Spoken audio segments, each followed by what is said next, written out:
नमस्कार, आप देख रहे हो इंडिया टाइम्स न्यूज, इंडिया का सबसे तेज न्यूज दिखाने वाला चैनल। आइए बढ़ते हैं आज की बड़ी खबर की ओर। टैरिफ वॉर के बीच अमेरिका पहुंचे भारतीय सेना के जवान यूएस आर्मी के साथ करेंगे युद्धाभ्यास। अमेरिका के अलास्का की बर्फीली वादियों में भारत और अमेरिका की सेनाएं एक बार फिर कंधे से कंधा मिलाकर युद्ध कौशल का प्रदर्शन करने को तैयार हैं।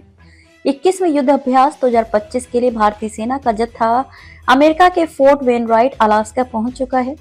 ये संयुक्त सैन्याभ्यास 1 से 14 सितंबर तक चलेगा, जिसमें दोनों देशों के जवान हेलीकॉप्टर से उतरने, पहाड़ी युद्ध, ड्रोन और एंटी ड्रोन तकनीकों के साथ साथ संयुक्त रणनीतिक अभ्यासों में हिस्सा लेंगे। इस अभ्यास का मकसद है दोनों देशों की सेनाओं को संयुक्त राष्ट्र शांति मिशनों और बहुक्षेत्रीय चुनौतियों के लिए तैयार करना।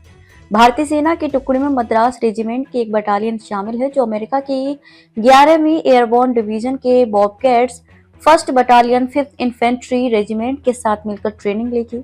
इस एक्सरसाइज में सैनिक न सिर्फ जंग की स्ट्रेटेजी को परखेंगे, बल्कि एक दूसरे के अनुभवों से भी सीखेंगे। इस 2 हफ्ते की जॉइंट एक्सरसाइज में दोनों सेनाएं कई तरह की रणनीतिक अभ्यास करेंगी। हेलीकॉप्टर से उतरने की तकनीक, पहाड़ी इलाकों में युद्ध, निगरानी के लिए ड्रोन का इस्तेमाल, ड्रोन रोधी उपाय, चट्टानों पर चढ़ाई, घायलों को निकालने और युद्ध में चिकित्सा सहायता जैसे कई पहलुओं पर ध्यान दिया जाएगा।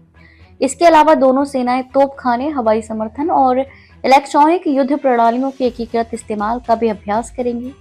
ये अभ्यास केवल युद्ध कौशल तक सीमित नहीं है। दोनों देशों के विशेषज्ञ ड्रोन और एंटी ड्रोन तकनीकों, सूचना युद्ध, संचार और लॉजिस्टिक्स जैसे महत्वपूर्ण क्षेत्रों में विचार विमर्श करेंगे। ये सहयोग दोनों सेनाओं के बीच तालमेल को और मजबूत करेगा। संयुक्त राष्ट्र मिशनों की तैयारी। युद्धाभ्यास 2025 का एक बड़ा मकसद है संयुक्त राष्ट्र के शांति मिशनों के लिए दोनों सेनाओं की तैयारियों को और पुख्ता करना। इस दौरान सैनिक लाइव फायर ड्रिल्स और ऊंचाई वाले युद्ध परिदृश्यों में हिस्सा लेंगे। ये अभ्यास दोनों देशों को बहुक्षेत्रीय चुनौतियों जैसे कि आधुनिक युद्ध की जटिलताओं से निपटने के लिए तैयार करेगा। खबरों में अब तक के लिए बस इतना ही। फिर होगी आपसे मुलाकात, तब तक के लिए नमस्कार और देखते रहिए इंडिया टाइम्स न्यूज।